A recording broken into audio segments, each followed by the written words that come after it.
ఆశ. అయితే ఆశపడే ప్రాణాన్ని దేవుడు తృప్తిపరచును గాక. దేవునికి స్తోత్ర. హల్లెలూయా. ఈరోజు మీ మధ్యకు చక్కని వాక్యాన్ని చెప్పాలని నేను ఆశపడుతూ ఉన్నాను.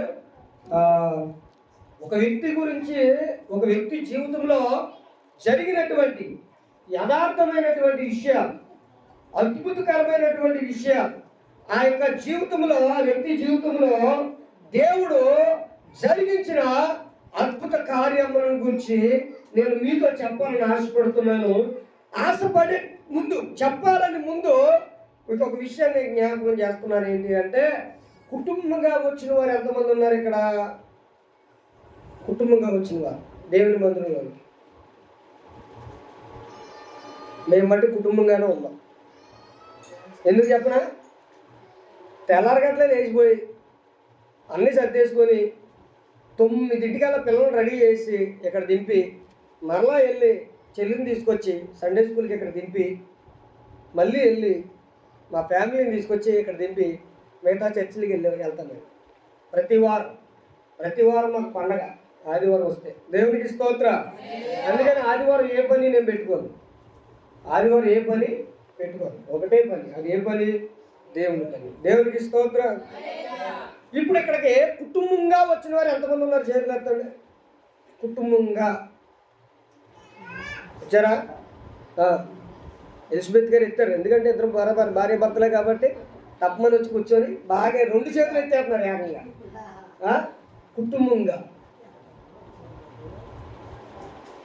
దేవుని వాక్యం ఏం చెప్తుంది అని అంటే, కుటుంబంగా దేవుని మందిరంలో మీరు నివాసం చేయడం ద్వారా దేవుని యొక్క ఆశీర్వాదం మీ మీదకే ఏం చేస్తుంది?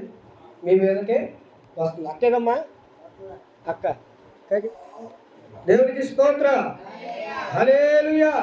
చూడండి, ఒక వాక్యాన్ని నేను చదువుతాను. దేవకుమారి గారు నాకు సహాయం చేయాలి చదివి. 2వ దినవృత్తాంతముల గ్రంథం. మణి ఉంది, చదువుకుంది. ఇస్తేరుంది. అమ్మా నువ్వు చదువుతావు కదమ్మా, నువ్వు చదువుతావు. నాకు చదివి వినిపించాలి. నేను చదివి వినిపిస్తే నేను ఎదరికెళ్ళడానికి వాక్యంలో బాగుంటుంది. కాబట్టి 2వ దినవృత్తాంతాల గ్రంథం, పేజీ నెంబరు 374 పేజీ నెంబర్, 20వ అధ్యాయము 13వ వచనం చదవండి ఒకసారి. మీకు అర్థమైందా? మళ్ళీ చెప్పనా? అర్థమైందమ్మా? 2వ దినవృత్తాంతముల గ్రంథము 20వ అధ్యాయము 13వ వచనం. యోధా వారందరూ తమ శిశువులతోనూ భార్యలతోనూ పిల్లలతోనూ యెహోవా సన్నిధిని నిలబడిరి. దేవునికి స్తోత్రం చెబుదా. మీరు విన్నారా? మళ్ళీ చెప్పాలా? చదివారు కదా. ఇప్పుడు నేను చదువుతాను చూడండి. ఇక్కడ రాయబడింది ఏంటి అని అంటే,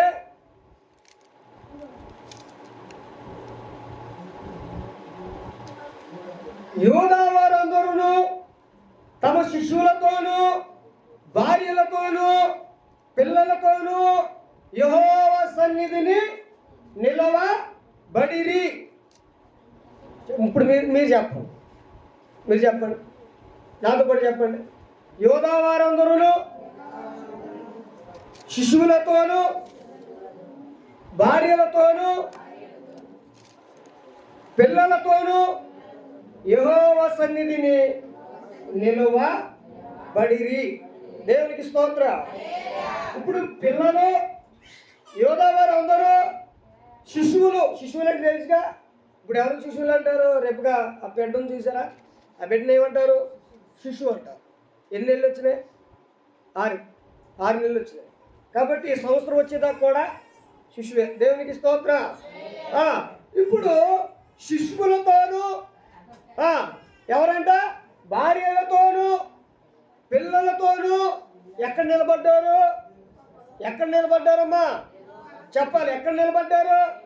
యెహోవా సన్నిధిని నిలబడిరి. మళ్ళీ మీ ఆవిడేది? నీ భార్య ఏది? మీ పిల్లలే? ఎక్కడ?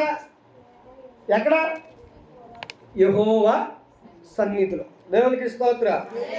ఇక్కడ ఎలా నిలబడాలంటున్నాడు అని అంటే కుటుంబాలతో కలిసి యెహోవా సన్నిధిని నిలబడండి.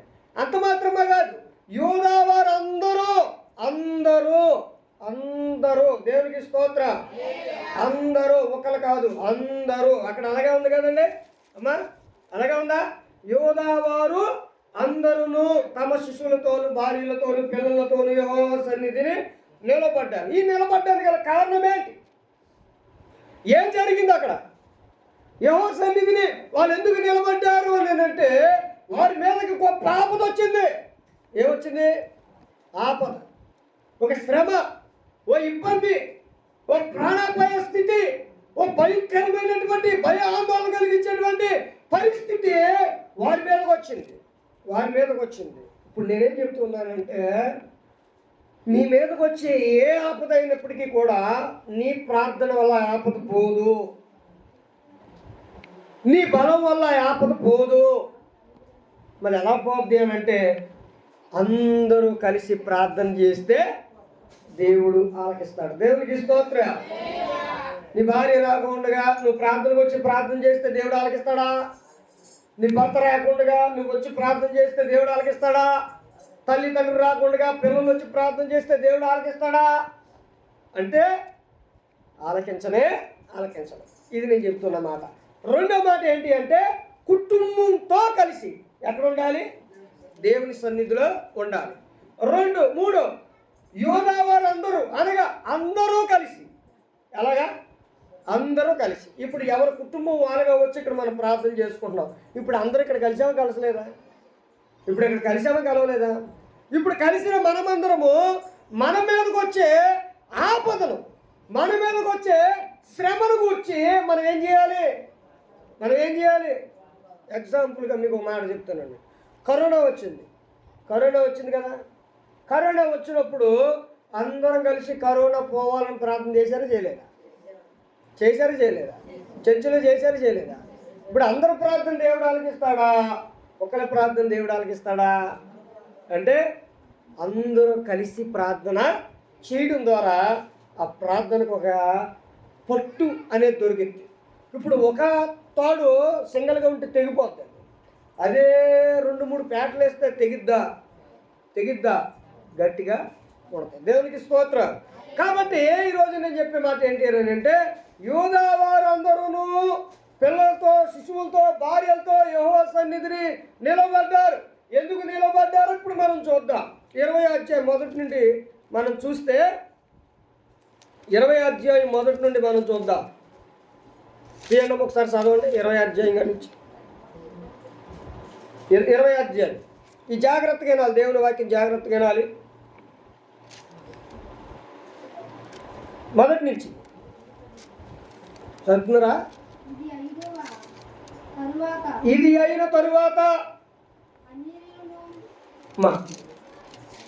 అయిన తరువాత మోయాబీయులను అమోనీయులను మోయానీయులలో కొందరును దండెత్తి యెహోషాపాతు మీదకి వచ్చిరి. దేవునికి స్తోత్ర. ఈ యెహోషాపాతు ఎవరు అనేనంటే ఈ యెహోషాపాతు ఆసా కుమారుడు యోధాకి రాజుగా ఉన్నాడు. ఈయన ఎవరికి? యోధాకు రాజుగా ఉన్నాడు. ఇప్పుడు మన ఆంధ్రప్రదేశ్ ముఖ్యమంత్రి ఎవరండి? అవును కదా. ఉత్తరప్రదేశ్ ముఖ్యమంత్రి ఎవరు తెలుసా మీకు? యోగి. తెలంగాణ ముఖ్యమంత్రి ఎవరు? ఏం చెప్పలే. తెలంగాణ ముఖ్యమంత్రి ఎవరు తెలుసా? తెలీదా? దేవునికి స్తోత్ర. హల్లెలూయా. తెలంగాణ ముఖ్యమంత్రి రేవంత్ రెడ్డి. దేవునికి స్తోత్ర. కాబట్టి ఈ ఇశ్రాయేలీయులకు 12 గోత్రాలు.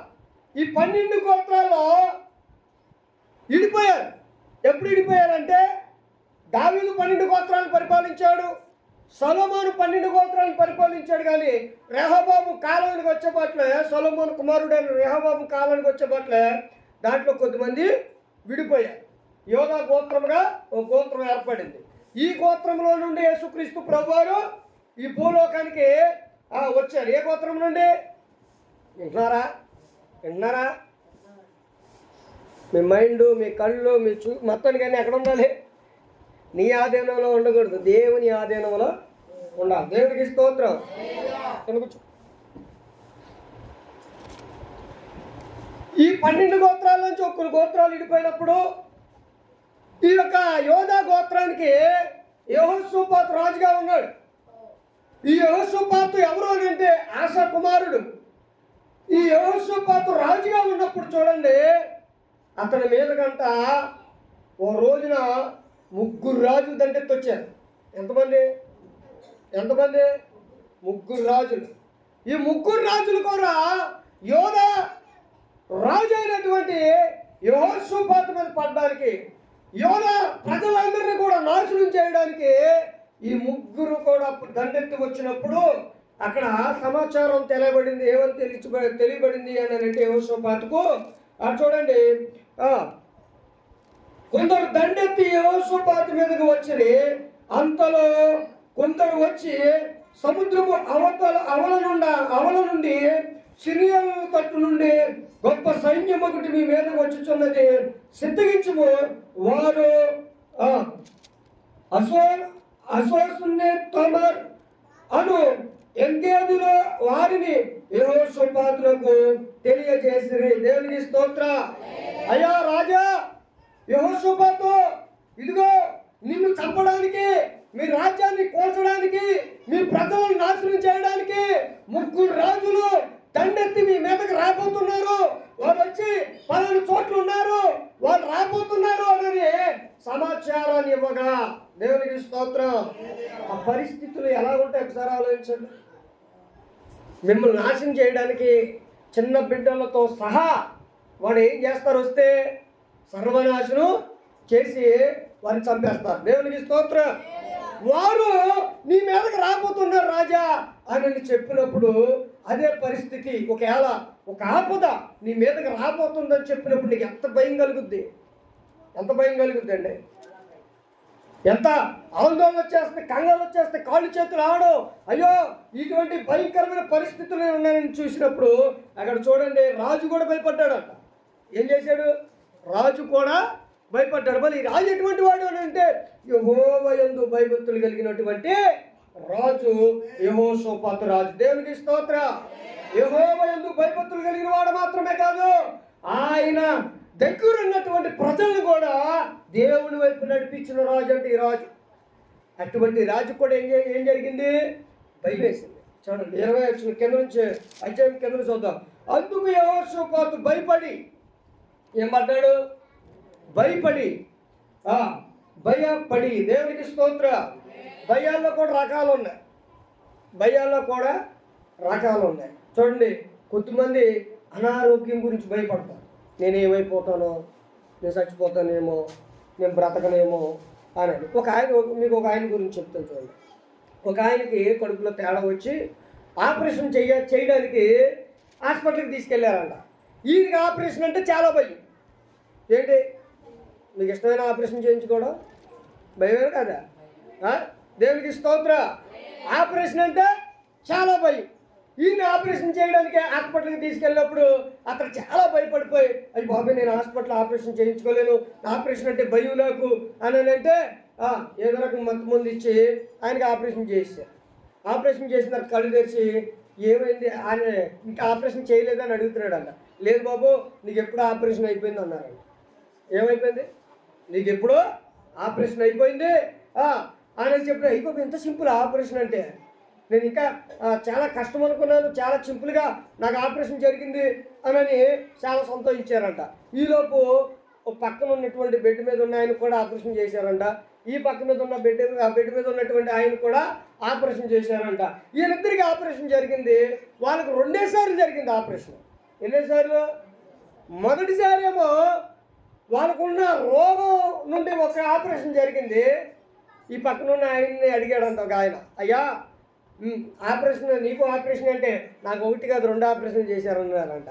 అయ్యో ఏంటి 2 ఆపరేషన్లు అని అంటే, ఒక ఆపరేషన్ ఏమో నాలో ఉన్న రోగానికి చేస్తే, ఇంకో ఆపరేషన్ దేనికి చేశారంటే, ఆపరేషన్ చేసిన కత్తిరి అంట కడుపులో మర్చిపోయారంట. దేంట్లో మర్చిపోయారు? కడుపులో మర్చిపోయారంట. దాని గురించి 2వ ఆపరేషన్ చేశారు నాకు అని చెప్పేపట్లు అలాగని ఈ పక్కన ఆయన అడిగితే అయ్యా నీకేంటి అంటే నాకు కూడా 2 ఆపరేషన్ చేశారండి. అయ్యా నీకు 2 ఆపరేషన్ ఏంటంటే నా కడుపులో జబ్బుకు ఒక ఆపరేషన్ అయితే 2వ ఆపరేషన్ ఏంటంటే దూది నా కడుపులో పెట్టి మర్చిపోయారు అన్నాడు. ఏం చేశారు? దూది ఆపరేషన్ చేసే దూది నా కడుపులో పెట్టి మర్చిపోయారు, అందుకని 2వ ఆపరేషన్ చేశారనే బట్టలు ఇంకా టెన్షన్ మొదలైంది మనోడికి, భయం మొదలైంది మనోడికి. నీకేమో కత్తిరి కడుపులో పెట్టారా, నీకేమో ఏం పెట్టారు? దూది కడుపులో పెట్టారా? ఇప్పుడు నాకేం పెట్టేశారు? ఏం పెట్టేశారు? కొన్ని భయాలు ఎలా ఉంటాయో తెలుసండి, ఎలా ఉంటాయో తెలుసా? జరగలేదు కూడా జరిగిపోయినట్టుగా మాట్లాడుకొని ఇతరుల్ని భయపెట్టేసి ఆందోళన కలిగించేటువంటి వారిగా, పిరికి వారిగా తయారు చేసేస్తారు కొంతమంది. ఏమండి ఇప్పుడు వీళ్ళ మాటలు ఎలా ఉన్నాయి? ఆయన కడుపులో కత్తి వదిలేశారు, ఈయన కడుపులో దూది వదిలేశారు. ఈలోపు డాక్టర్ గారు రౌండ్స్కి వస్తారు కదా, ఇది పరీక్ష ఇంకా వచ్చి ఆ పేషెంట్లు అందరూ చూతకు వస్తారు కదా, ఈలోపు కరెక్ట్గా పేషెంట్ దగ్గరికి వచ్చేవాళ్ళే నర్సు అంటున్నాడంట, ఇందాక పక్కన క్యాప్ పెట్టాను, క్యాప్ కనపట్లేదు అంటున్నాడు. క్యాప్ అంటే టోపీ పెట్టాను, టోపీ కనపట్లేదంటే బెడ్ మీద ఉన్నాయని అంటున్నాడంట. అయ్యగారు, డాక్టర్ గారు, మీ టోపీ ఎక్కడుందో నాకు బాగా తెలుసండి. ఎక్కడుంది? నా కడుపులో ఉందండి. ఎక్కడుందా? ఏమొచ్చేసింది?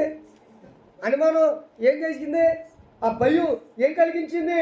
ఆ టోపీ ఎక్కడుంది? ఇప్పుడు నా కడుపులో ఉంది, ఇదిగో ఆపరేషన్ చేయండి, మళ్ళీ నాకు టోపీ తీయండి అని బయటకు అడారు. పిచ్చోడా, నేను నర్సుని అడుగుతుంటే నీకెందుకురా అంటే, లేదండి ఆయనకేమో కత్తి వదిలేశారు, ఈయనకేమో దూది వదిలేశారు, నా కడుపులో ఖచ్చితంగా ఏం వదిలేశారు? టోపీ వదిలేశారు అని అంటే, పిచ్చోడా టోపీ ఎక్కడే ఉందిరా అంటే ఎంత భయపడిపోయాడు అంటే, దేని కొరకు? తన ఆరోగ్యం కొరకు. దేని కొరకు? తన ఆరోగ్యం కొరకు ఎంత భయపడిపోయాడంటే, ఇదిగో జరిగింది కూడా జరిగిపోయినట్టుగా, ఎలాగా? జరిగింది కూడా జరిగిపోయినట్టుగా భయపడిపోయాడు. దేవునికి స్తోత్రం. చూడండి, కరోనా టైంలో మనము ఏమంటే ఇదిగో ఆ ప్రాంతంలో చాలా మంది చచ్చిపోయారు కరోనా వచ్చి, ఈ ప్రాంతంలో చాలా మంది చచ్చిపోయారు కరోనా వచ్చి, ఇదిగో ఎక్కడ చనిపోయారు కరోనా వచ్చి అంటలోనే మనలో కలిగిందా? భయం కలగలేదా? చెప్పాలి, కలిగిందా కలగలేదా? ఏమండి కనీసం ఆ ఈదులు కూడా రానికోకుండా ఏమండి ఉగ్రాకులు ముళ్ళులు ఏమండి ఎన్ని అడ్డుపెట్టిన రోజులు లేవా? ఏమండి ఏంటి? భయం. అదిగో అక్కడ చనిపోయారు, ఇక్కడ చనిపోయారు, ఇది అయిపోయింది, అది అయిపోయింది, ఇది అయిపోయింది అనే పట్ల మనలో ఆందోళన కలిగి మనం ఏమైపోతున్నామంటే దేవునికి దూరం అయిపోయి మనల్ని మనం కృంగ తీసుకొని మనల్ని మనం అవమాన పాలకి చేసుకుంటా ఉన్నాం. దేవునికి స్తోత్రం. ఒక భయము నిన్ను నాశనం చేస్తుంది. బాగా నేసపడిపోయిన వ్యక్తి దగ్గరికి వచ్చి మీరేమనక్కసరా, అయ్యో ఇలాగ అయిపోతావు, నువ్వు ఎక్కువ రోజులు బతకలేవేమో అను. ఏమైపోతాడు? నీకు ఈ రోగమా?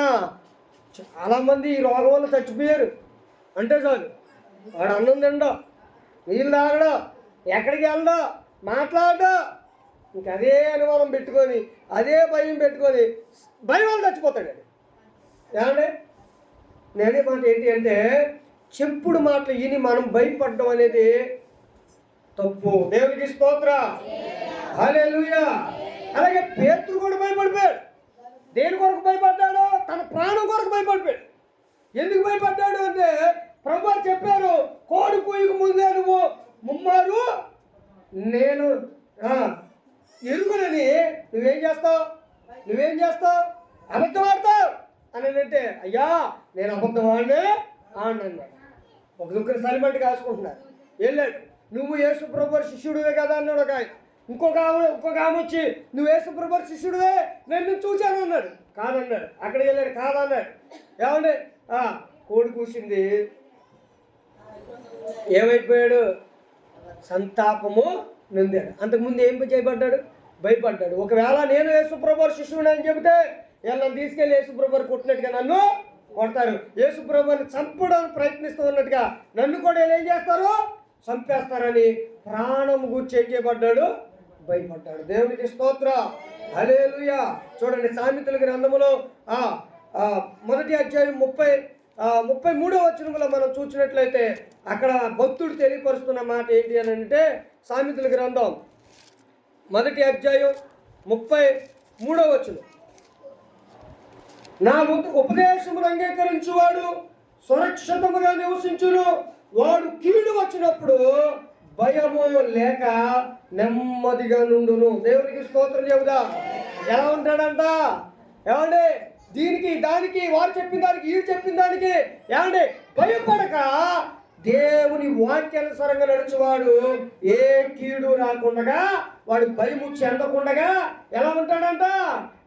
నెమ్మదిగా ఉంటాడంట. దేవునికి స్తోత్రం. హల్లెలూయా. నెమ్మదిగా ఉంటాడు. ఎప్పుడు ఉంటాడు నెమ్మదిగా అంటే దేవుని వాక్యానుసారంగా నడుచున్నప్పుడు మాత్రమే వాడు నెమ్మదిగా ఉంటాడు. దేవునికి స్తోత్రం. రెండోది, కీర్తన గ్రంథంలో మనం చూసినట్లయితే 27వ అధ్యాయం చూడండి. కీర్తన 27 మొదటి నుండి కొన్ని వచనాలు మనం చూస్తే అక్కడ కూడా భయం గురించి దేవుని వాక్యం అంతా మాట్లాడుతూ ఉంది. 27 మొదటి నుంచి చూడండి ఒకసారి.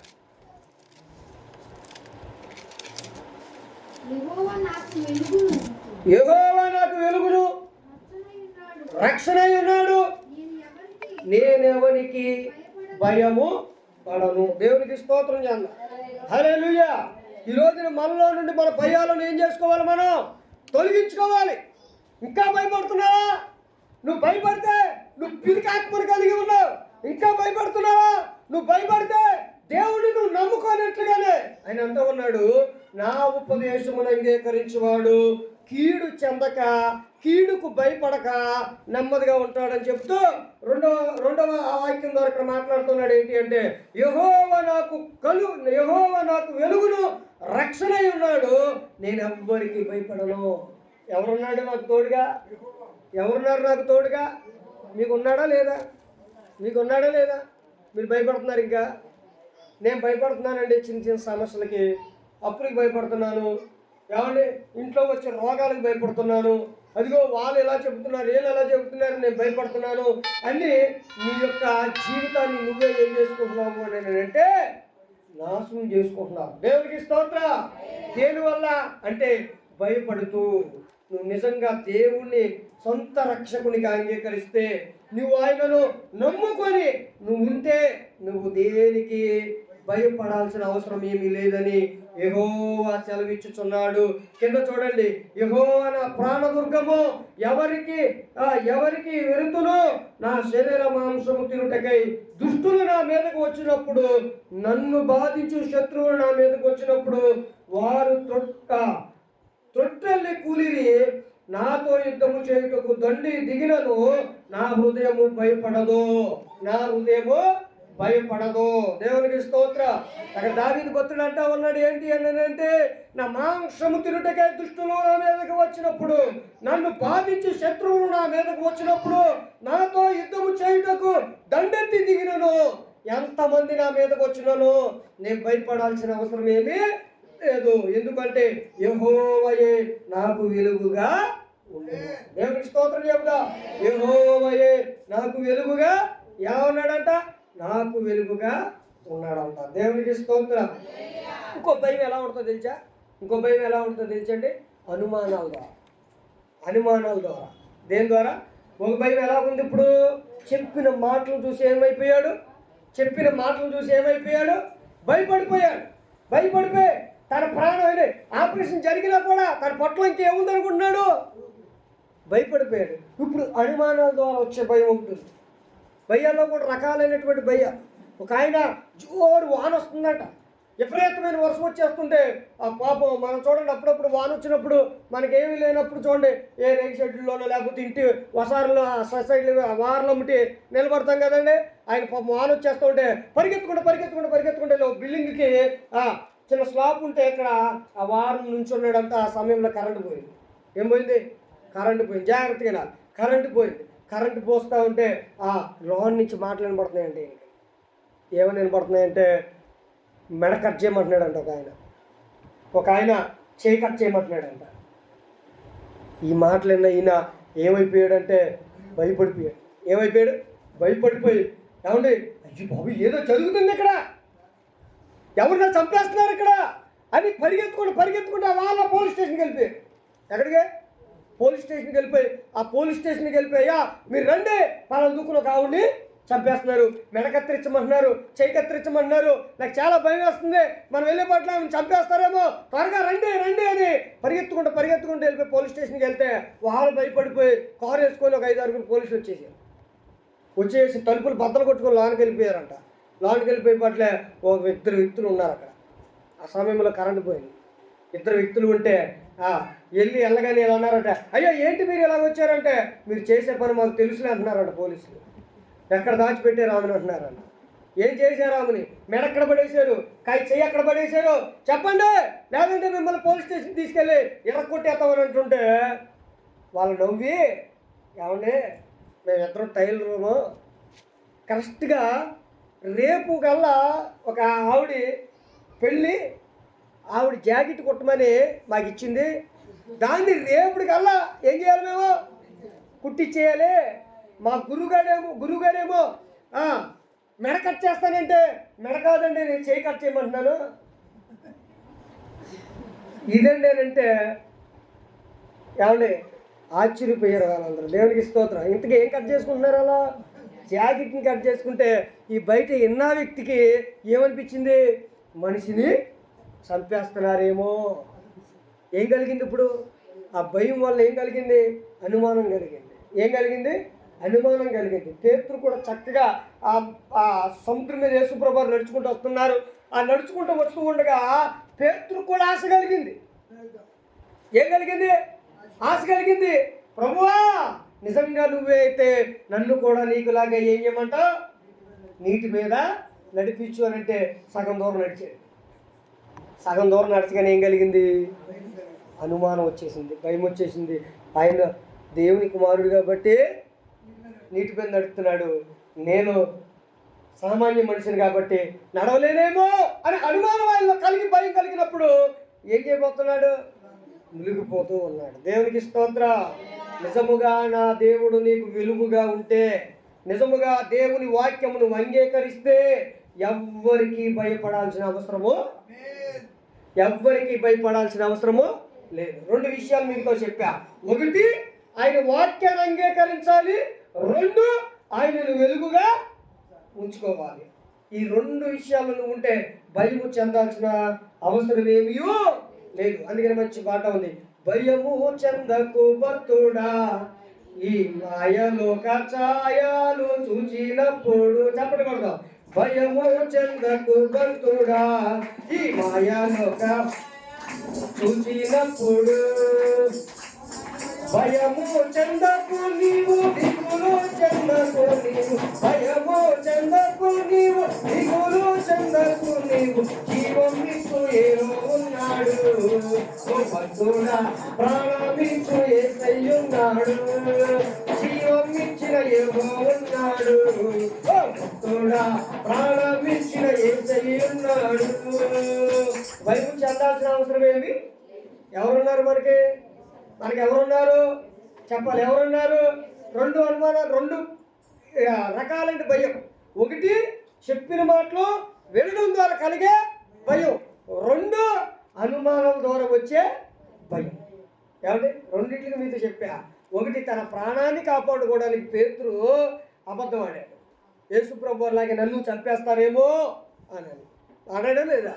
ఏమండి దేని కొరకు భయపడ్డాడు? నన్ను కూడా చంపేస్తారేమో అని. 2 ఎలా భయపడ్డాడు?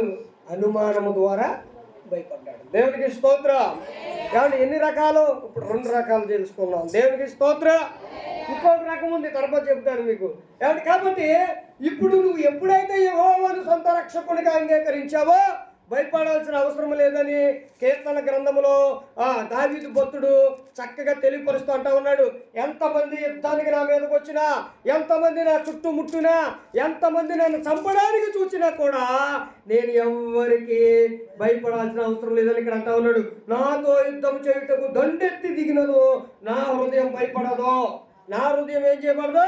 భయపడదు అని చెబుతూ కిందట ఉన్నాడు. నా మీదకు యుద్ధం రేగినను దీనిలో నేను ధైర్యము విడవకుందును. యెహోవా యొద్ద ఒక వరము అడిగి తిని దానిని నేను వెదుకుచున్నాను. యెహోవా ప్రసన్నతను చూచుటకు, ఆయన ఆలయములో ధ్యానించుటకును. ఇక్కడ కింద అంటూ ఉన్నాడు, నా జీవిత కాలమంతయు నేను యెహోవా మందిరములో నివాసింప కోరుచున్నాను. దేవునికి స్తోత్రం. నీవు, నీ కుటుంబము, నీ సంతానము మొత్తం అందరూ వచ్చి యెహోవా సన్నిధిలో నివాసం చేస్తే భయం అనేది ఉంటుందండి. భయం అనేది ఉంటుందండి. వాళ్ళు యెహోవా సన్నిధిలో నివాసం చేయలేదు కనుక యెహోషాపాతు ఏం చేయబడ్డాడు? ముందు భయపడ్డాడు. తర్వాత తన యొక్క వారందరితో అంటూ ఉన్నాడు ఏమని అంటే, భయపడొద్దు, దేవుని యొద్ద మనందరము విచారణ చేద్దాం. దేవునికి స్తోత్రం. చూడండి, 2వ దినవృత్తాంతాల గ్రంథంలోనికి వద్దాం. 2వ దినవృత్తాంతాల గ్రంథంలోనికి వద్దాం. 20వ అధ్యాయం మనకు వచ్చిన చదివాం కాబట్టి, అందుకు యెహోషాపాతు భయపడి యెహోవా యొద్ద విచారణ చేయుటకు మనసు నిలుపుకొని యూదా అంతటా ఉపవాస దినము ఆచరింపవలెనని చాటింపగా యూదా వారు యెహోవా వలని సహాయమును వేడుకొనుటకై కూడుకొనిరి. దేవునికి స్తోత్రం. ఎవరి సహాయం కావాలని కోరుకుంటున్నారు ఇప్పుడు? చెప్పండి. ఎప్పుడైతే రాజులందరూ దండెత్తి మీదకు వచ్చేస్తుంటే భయపడిపోయి యెహోషాపాతు భయపడిపోయి వేరే రాజుల సహాయం తీసుకోవాలా, వేరే రాజుల దగ్గరికి వెళ్ళా, మనుషులను ఆశ్రయించాలా, మనుషులు నమ్ముకోవాలా. అందుకనే దావీదు పుత్రుడు అంటూ ఉన్నాడు, మనుషులను నమ్ముకుంటే కంటే యెహోవాను ఆశ్రయించుట మేలు. రాజులను నమ్ముకునుట కంటే యెహోవాను నమ్ముకునుట మేలు. మరి మనము భయం వచ్చినప్పుడు మనల్ని ఎవరిని ఆశ్రయిస్తున్నాం? మనలో అనుమానాలతో కూడినటువంటి వేదనకరమైనటువంటి ఆందోళన కలిగించేటువంటి భయాలు మనల్ని భయపెడుతున్నప్పుడు మనము ఎవరి మీద ఆధారపడుతున్నాం? మనమైతే మనుషుల వైపు చూస్తాం. అవునా? మనుషుల వైపు చూస్తాం. నీ మీద కష్టం రాగా ఎవరు గుర్తొస్తారు? నీకు దేవుడు గుర్తురాడు. ఎవరు గుర్తొస్తాడు? నీ మీదకి కష్టం వచ్చినప్పుడు, భారం వచ్చినప్పుడు నీవు, నీ కుటుంబం అంతా కలిసి దేవుని మందిరంలో నిలబడి నువ్వు ప్రార్థన చేస్తే ఆ ప్రార్థన దేవుడు ఆలకిస్తాడు. దేవునికి స్తోత్రం. ఈ రాజు ఏం చేశాడండి? అక్కడ చూసినట్లయితే భయపడి యెహోవా యొద్ద విచారణ చేయుటకు మనసు నిలుపుకొని యూదా అంతటా ఉపవాస దినము ఆచరింపవలెనని చాటింపగా. దేవునికి స్తోత్రం. ఏం చేశారు? చాటింపగా. ఒకటి గుర్తుంచుకోండి, అందరూ కూడుకున్నారు. అక్కడ ఒక్కరు కాదు, అందరూ కూడుకున్నారు. ఈరోజు నీ జీవితంలో మేలు జరగాలంటే, సంఘానికి మేలు జరగాలంటే, సంఘం విస్తరింపబడాలంటే అందరూ కూడుకొని ప్రార్థన చేయాలి. ఒక సంఘ పెద్ద గారు ప్రార్థన చేస్తే సంఘం అభివృద్ధి జరగదు. ఇది గుర్తుంచుకోండి. ఒక అబ్రహం ప్రార్థన చేస్తే సంఘం అభివృద్ధి జరగదు. ఒక పాస్టర్ గారు ప్రార్థన చేస్తే సంఘం అభివృద్ధి జరగదు. సంఘమంతా కూడుకొని ప్రార్థన చేయాలి. నీకు రోగం వచ్చిందా? సంఘమంతా కూడుకొని ప్రార్థన చేయాలి. నువ్వు రోగం వచ్చిందని, ఇబ్బంది వచ్చిందని భయపడిపోయి నిన్ను నీలో కుమిలిపోయి నీలో ఏం చేసుకుంటున్నావంటే పిరుగువాడిగా తయారైపోయే కన్నా అందరూ కలిసి నీ విషయమై ప్రార్థన చేస్తే దేవుడు నిన్ను ఆదుకుంటాడు. దేవుడికి స్తోత్రం. ఆ అనుభవం ఎవరికైనా ఉందా? ఏదైనా సమస్య వస్తే, అయ్యా నాకు ఈ సమస్య వచ్చింది, నా గురించి ప్రార్థన చేయండి, సంఘంలో అందరూ ప్రార్థన చేయండి అని వచ్చి అందరూ కలిసి ప్రార్థన చేస్తే దేవుడు ఆలకించడా? ఈ దెబ్బగా నుంచి మనం ఏదైనా సమస్య వస్తే ఎవరికి వచ్చినా ఆ ఇబ్బందిని బట్టి మనం ఏం చేయాలి? అందరూ కలిసి ప్రార్థన చేయాలి. ఇప్పుడు యెహోషాపాతు మీదకి దండెత్తి వచ్చిన రాజులను జయించడానికి అందరు కలిశారా? యెహోషాపాతు ఒక్కడే ప్రార్థన చేస్తున్నాడా? ఇక్కడ ఏమంటున్నాడు యెహోషాపాతు అని అంటే, యూదా అంతటా ఉపవాస దినము ఆచరింపవలెనని చాటింపగా. చూడండి, యూదా వారు యెహోవాని సహాయమును వేడుకొనుటకై కూడుకొనిరి. యెహోవా యొద్ద విచారణ చేయుటకు యూదా పట్టణములన్నిటిలో నుండి జనులు వచ్చిరి. ఎక్కడికి వచ్చారు ఇప్పుడు? జనులందరూ యెహోవా సన్నిధికి వచ్చారు. అందరూ వచ్చారు, ఒకరు కాదు. ఈరోజు అందరూ ఎందుకు రాలేకపోతున్నారు దేవుని మందిరానికి? అందరూ వస్తే దేవుని మందిరం పడుతుందా? మనకి పడుతుందా? మన సంఘం బలహీనమైపోవడానికి కారణం ఎవరు? మనమే. మన వాళ్ళందరినీ మనం దేవుని మందిరానికి తీసుకురాపోవడం. మరి అలా లేకపోతే నీ ప్రార్థన దేవుడు ఆలకించడు. అంత చూడండి, యూదా పట్టణాల్లో ఉన్నటువంటి ప్రతి ఒక్కరిని కూడా ఏం చేశారు అంటే అక్కడికి